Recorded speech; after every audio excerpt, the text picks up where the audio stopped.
Hi అండి, welcome to మగ్వాస్ world. ఈరోజు మనం కుకింగ్ సెషన్లో టొమాటో రైస్ ఎలా తయారు చేయాలో తెలుసుకుందామండి. ఇదైతే లంచ్ బాక్స్లోకి ఇంకా బ్యాచిలర్స్ ఎవరైతే ఉంటారో వాళ్ళు ఈజీగా ప్రిపేర్ చేసుకోవచ్చండి.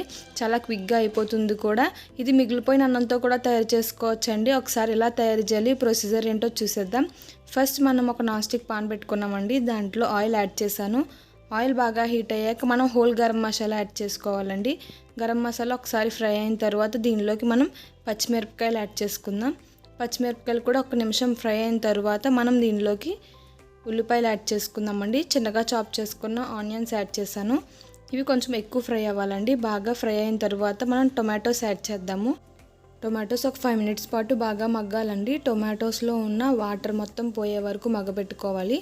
నేను మూత పెట్టుకున్న ఒక 5 minutes తర్వాత ఓపెన్ చేసి ఒకసారి మిక్స్ చేసుకున్నానండి. 1 spoon వరకు సాల్ట్ని యాడ్ చేశాను. సాల్ట్ ఇంకా రైస్లోకి యాడ్ చేయాల్సి వస్తుందండి. ఫస్ట్ అయితే 1 spoon వరకు యాడ్ చేశాను. నెక్స్ట్ ఒకసారి బాగా మిక్స్ చేసుకుని 1 spoon వరకు అల్లం వెల్లుల్లి పేస్ట్ యాడ్ చేయండి. అల్లం వెల్లుల్లి పేస్ట్ పచ్చివాసన పోయే వరకు బాగా ఫ్రై చేసుకోవాలండి. ఒక 2 minutes పాటు ఫ్రై చేసుకున్న తర్వాత కారం యాడ్ చేద్దామండి. నేను ఇక్కడ 1.5 spoon వరకు కారం యాడ్ చేశాను. ఒకసారి బాగా మిక్స్ చేసుకున్న తర్వాత గరం మసాలా యాడ్ చేయాలండి. నేను ఇక్కడ 1 spoon వరకు గరం మసాలా యాడ్ చేసి బాగా మిక్స్ చేశానండి. ఒకసారి కొంచెం అంత వాటర్ యాడ్ చేసుకుంటే ఈ కారం మసాలా బాగా పడుతుందండి. ఒకసారి ఇలా మిక్స్ చేసుకున్న తర్వాత మనం దీంట్లోకి బాయిల్ చేసిన రైస్ని యాడ్ చేసుకోవాలండి. మీరు కావాలంటే బాస్మతి రైస్ని కూడా వేసుకోవచ్చు. నేనైతే ఇక్కడ నార్మల్ రైస్తో చేస్తున్నాను. మీరు మిగిలిపోయిన అన్నంతో కూడా దీన్ని ప్రిపేర్ చేసుకోవచ్చు. ఒకసారి వేసుకుని బాగా మిక్స్ చేసుకోండి.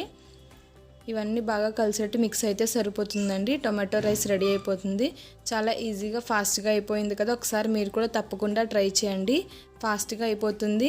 లంచ్ బాక్స్లోకి అయితే చాలా బాగుంటుందండి. ఒకసారి మీరు కూడా ట్రై చేసి ఎలా వచ్చిందో కామెంట్ సెక్షన్లో కామెంట్ చేయండి. ఈ వీడియో కనుక మీకు నచ్చినట్లయితే లైక్ చేయండి.